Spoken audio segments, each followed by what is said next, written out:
2001's Grand Theft Auto 3, Liberty City was home to several warring criminal factions, and save for the LCPD, the Mafia was almost certainly the city's largest employer.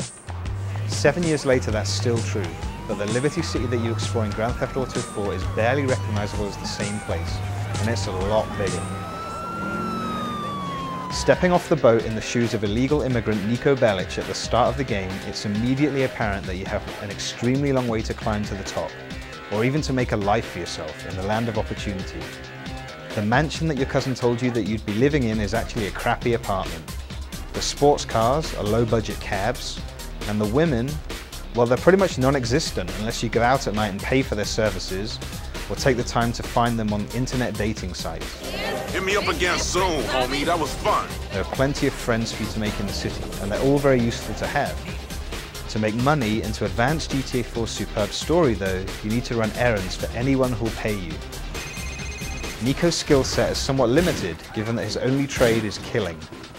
Fortunately, Liberty City is so corrupt that you'll find that there are plenty of employers looking for people just like you. As in previous games, many of the missions simply require you to deliver packages or kill targets without getting caught by the cops. There are some more interesting ones sprinkled throughout the proceedings though, like taking part in a bank heist, getting dressed up for a job interview, or stealing a truck by getting up onto its roof and trying to hold on as it races around the city. This heroin is cursed! You don't fucking want it! Better still are the missions in which you don't necessarily have to blindly follow orders and are given big decisions to make. These decisions are invariably life or death for someone, and the choices you make can have ramifications later in the game and even unlock bonus missions.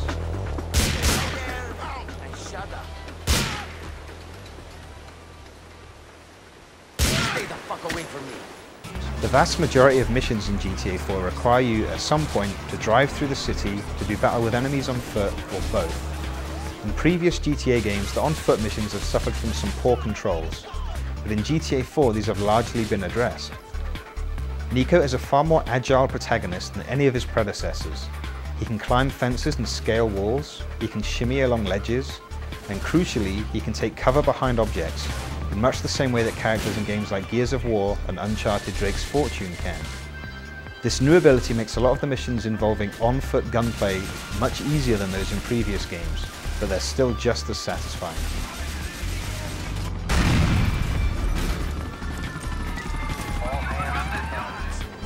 Driving missions are also easier in GTA 4, not because the vehicles handle any better or because Liberty City has solved its traffic congestion problem, it hasn't, but because so few of the missions are played against the clock now. The police are also much easier to escape from now, because your on-screen radar shows you both the area that they're looking for you in and the locations of individual patrol cars and cops. So, to escape from them and lose your wanted level, all you have to do is move outside the circle, which shows the area they're looking for you in, and then steer clear of the cops outside of it for maybe 5 seconds or so. It's not a bad system, it just makes brushes with the law less challenging. And since the easiest way to escape is often to find a safe spot and just sit there for a moment, it can be a bit of an anticlimax. Grand Theft Auto 4's story mode can be beaten in under 30 hours, but there are so many distractions and opportunities to do other things that you can safely double that number if you're not in a hurry. You might take time out from your life as a reluctant hitman to take part in street races.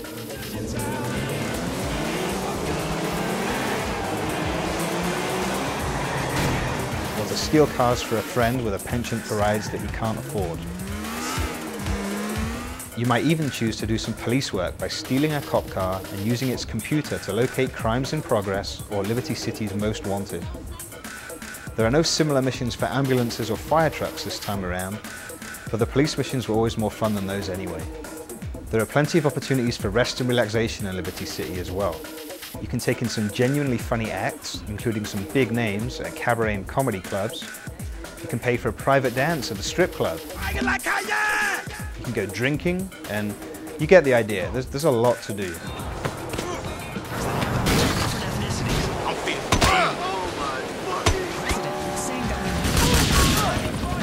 There are no hidden packages to find this time, but that's only because they've been replaced with something even better: 200 pigeons, or flying rats, in need of extermination.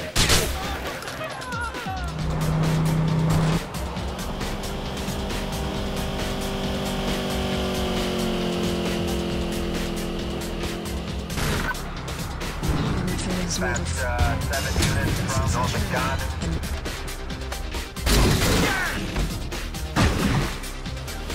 This is nonsense. Interactive minigames are also a good way to take a break and make new friends. You can go 10-pin bowling, you can play pool, and you can play darts. Nico has little trouble making friends, and as you play through the story mode, you'll realize why. He's a likable guy. Are you alright? Too much bullshark testosterone up the ass? Fuck you! Sure, he's a killer for hire, but he's an interesting character with a troubled past, and like all of the key characters in GTA 4, he benefits from impressive motion capture and superbly expressive facial animation.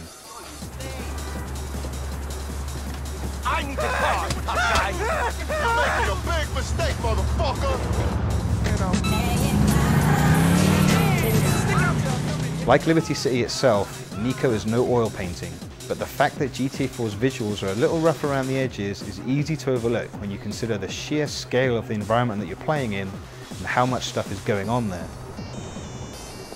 The best way to take in the sights of Liberty City, incidentally, is either to just walk around or to leave the driving to someone else. Cab rides and helicopter tours really show off the city at its best, especially if you switch to the cinematic camera option while you watch them. For sure. Alright, listen, man. Alright, listen! Me and my ice-cold friend Nico gotta borrow your car. Perhaps the most exciting new feature of Grand Theft Auto 4 is online multiplayer. There are over a dozen different modes to choose from, including everything from death matches and car races, through to co-op missions, turf wars, and team-based cops versus crooks games. The quality of these modes varies quite considerably, but what makes them all so impressive is that you have the option to play them either in a confined area of the city or across the entire map. All of the modes offer a huge list of customization options, and if you're playing with the right group of people, there's no reason why you shouldn't have a good time with all of them. Interestingly, your score in multiplayer games is measured not in kills, but in dollars. You're rewarded money every time you kill someone, but to really reap the rewards, you need to loot their corpse. Which means it's a lot harder to win games as a sniper on a rooftop than it is if you're running and gunning down on the ground. Grand Theft Auto 4 isn't perfect. AI characters will occasionally refuse to do what they're supposed to the point that you have to restart a mission. The graphics, while impressive at a glance, don't really hold up to close scrutiny. And if you're familiar with previous GTA games, you'll find that most of the new features in this one, with the exception of the cell phone, which is great, actually don't add a whole lot to the core gameplay. With that said, Grand Theft Auto 4 is a game that you simply have to play. The storyline and the characters are superb. There are loads of weapons and vehicles to play with, and no game world has ever felt more alive than the living, breathing metropolis that is Liberty City. You will have fun playing this game.